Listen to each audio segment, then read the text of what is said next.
For today's video, I have this makeup tutorial for you. I was wearing this look in my previous Fashion Nova haul and I got so many requests for it, so I figured let's do it. I think it's a perfect look for summer. It's really peachy and pink, but I think it's very wearable at the same time. And you know, I got a lot of glowy skin, glossy lips going on, so I love this look. I've been using the Anastasia Modern Renaissance palette like crazy.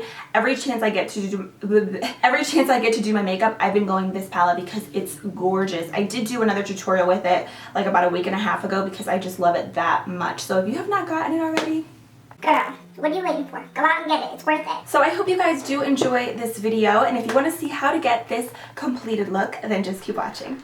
Hey guys, so starting off, I'm going to be using this NYX eyeshadow base. This one is in the shade 03, I believe. I will leave the exact name below because I don't know it at the top of my head, but I've been loving this lately. This is literally the best dupe that I've found thus far for the MAC paint pots because it's super creamy just like the MAC ones, and it's just like half the price. I found mine at Target for like $7 and it's super creamy and it helps my eyeshadow to last all day. It's definitely a new favorite of mine. So I'm just using my beauty blender to blend that out.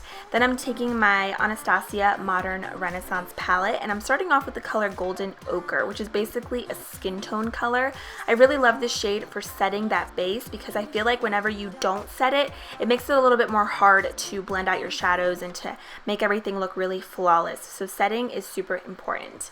Then I'm taking Raw Sienna and Burnt Orange. I'm going to mix the two just to kind of create the perfect shade because I find that Burnt Orange is a little bit too orange and then Raw Sienna is a little bit too brown for this look in particular, in my opinion. So mixing the two kind of just creates the perfect combo.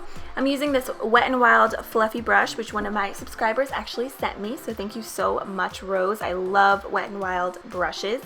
Then I'm taking this orange color. I'm not even going to bother trying to pronounce it, but I'm going to use this, and this is basically the main star of the show. I'm applying this on the outer part of my eye using this Mally Beauty fluffy brush, and I'm basically focusing more of the darker color on the outer part, and then with any of the excess product, I'm just applying it all over my lid. This shade is so gorgeous because I feel like you could really make it super light and wearable for every day, or you can intensify it and make it more dramatic. I was so surprised that so many of you guys wanted to see this tutorial because it literally is just a couple of eyeshadows and it's so simple. I really love it though. And then I'm taking this matte creamy white shade up at the top and I'm applying this all over the inner third of my lid. You can see there is a lot of fallout with this, but I honestly don't mind because the shadow itself is so incredibly pigmented. And this brush that I'm using is also by Wet n Wild, by the way. And I know it looks really sloppy at first, but you'll see in like 1 second right here, I'm blending everything out so that it almost creates like a really light ombre effect between the white and the orange tone colors. Once you blend everything out, it just kind of diffuses the product and makes everything look like a nice gradient. Then I'm taking Vermeer and I'm just going to be applying this with this Urban Decay brush right to my brow bone for a nice pop. Of course, more blending as per usual, and then I'm going to be going in with the Jessie's Girl Liquid Liner pen. You can get Jessie's Girl online or at Rite Aid. That's where I found mine, and it's like $6. It's one of my favorite liners. I can't say I like it more than my Wet n Wild liner, but it is a really good alternative. It's super black, which I love, and it's super easy to create a wing because it's like a pen, as you can see, so you have so much control over doing your wing. So if you struggle, I highly recommend this liner. So I know I'm pulling my lid, which is really bad, and I know some of you are probably cringing, but it's the easiest way for me to get a perfect wing every single time. So I am just doing my usual winged liner, super thick and dramatic per usual. I do have a winged liner tutorial. It's from about a year ago, but honestly the technique is still the same. Then I'm going to go in with these baby wipes and I'm going to just kind of clean up the outer edges. I got these at Walmart. If you're curious, the brand is just Parents' Choice and they're just super affordable. I'm also going to be using this to wipe away any fallout that I have on my face, and I also just like to wipe my face before foundation to make sure that I have a nice flawless canvas to work with. Then I'm using the Ardell Double Up Lashes. These are in the style 207 and I got mine at Sally's. Okay, so moving on to the face, I'm taking the Wet n Wild's Coverall primer. This is a really great smoothing primer. I have been loving it lately. It's so affordable, of course, because it's Wet n Wild, and I think it just does a really good job at really smoothing out the skin and making this face super, super soft. I love it. And I find that my forehead does get a little bit oily, and with this, I feel like it really absorbs the oil on my forehead without over drying it. Then I'm taking the L'Oreal Pro Glow foundation. As you can see, I do have a tan going on, so I'm mixing two shades. I'm mixing 210 with 204. I was using 210 when I first got back from vacation, but I find that my tan is faded a little bit, so that's why I'm mixing it so that it doesn't look so dark on my face.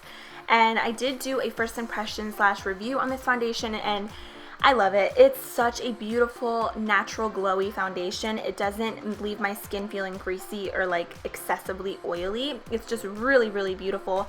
If you have dry skin, I think it's going to be awesome on your skin. Then I'm going in with the Pixie Under Eye Corrector. Shout out to one of my subscribers for recommending this to me. This is extremely similar to the Becca Under Eye Corrector, and this is like half the price. I did find mine at Target. My Target actually has like a Pixie section, so if yours doesn't, I definitely recommend checking online for their products.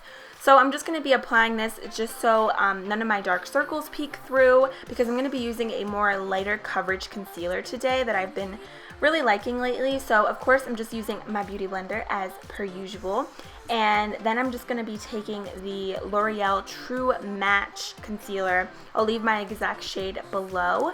This is a really, I would say, light to medium coverage concealer, but I really like it in combination with the under eye corrector and the foundation. I think it's super creamy, very lightweight on the skin, and it gives me the coverage I'm looking for without being too overboard. I think this is a great everyday concealer because it's not really heavy. So I'm just going to be applying that all over my face to really highlight and conceal, and of course using my beauty blender to blend everything out.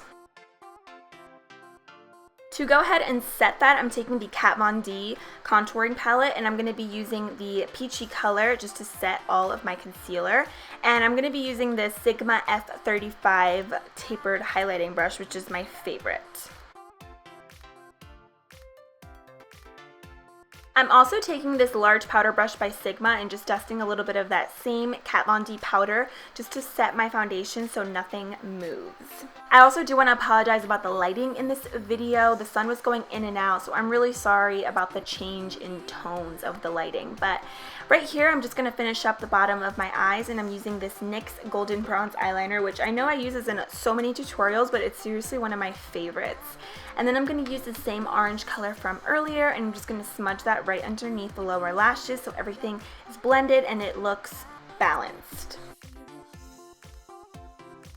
And right here, I'm basically just doing some touch-ups. I'm touching up the eyeshadow that I used earlier. I always do this at the end of all my looks because I feel like sometimes I lose a lot of the product when I'm blending and doing everything, and then I'm just kind of touching up my brows using the L'Oreal Brow Stylist Definer in the shade Brunette. And then the final thing I'm going to do for my eyes is just apply some bottom lash mascara, and this is the L'Oreal Butterfly Mascara. Okay, moving on to finish up the face, I'm going to be using the same Kat Von D Shade and Light palette. I'm using the darkest contour color on this Up and Up brand Target brush, which I got in a set, and I'm just going to be lightly contouring my cheeks. I love this palette. I've been using it so much lately, again, starting to use it back up again. I kind of gave it a break, and now I just fell in love with it all over again. And then I'm going to go ahead and use this Nars Narsisst blush palette. I'm going to be mixing those two shades, which I think go perfectly with the eye look. And I'm using an e.l.f. stippling brush to do this, and I love this blush palette. It's pricey, but worth it. Then I'm going to be using the two Wet n Wild highlighters. One is in Precious Petals, and the other one is in, I forget the name, I'll leave it down below, but I'm just going to be using this, again, Up and Up brand brush just to highlight the top points of my face, down the bridge of my nose, my chin, my cupid's bow, all that jazz. And then the final thing that I'm going to do is the lips, of course. I'm using this Essence lip liner in Satin Mauve. I'm just going to be lining and filling in my lips slightly. I always like to kind of take my fingers and rub everything in because I feel like it gives it a more natural effect. And then what I'm going to do is just take this Maybelline Color Jolt in the shade Strip Down. So gorgeous. This is basically like a creamy, glossy pigment on the lips, but it's not sticky at all. I've been obsessed. And then I'm going to be taking my Pixie setting mist to lock my makeup into place. And that completes this look. I hope you guys enjoyed this video. Thank you so much for watching. Don't forget to leave me more video requests down below. I have a huge list of videos to do, so get excited. I love you guys, and I'll see you soon. Bye.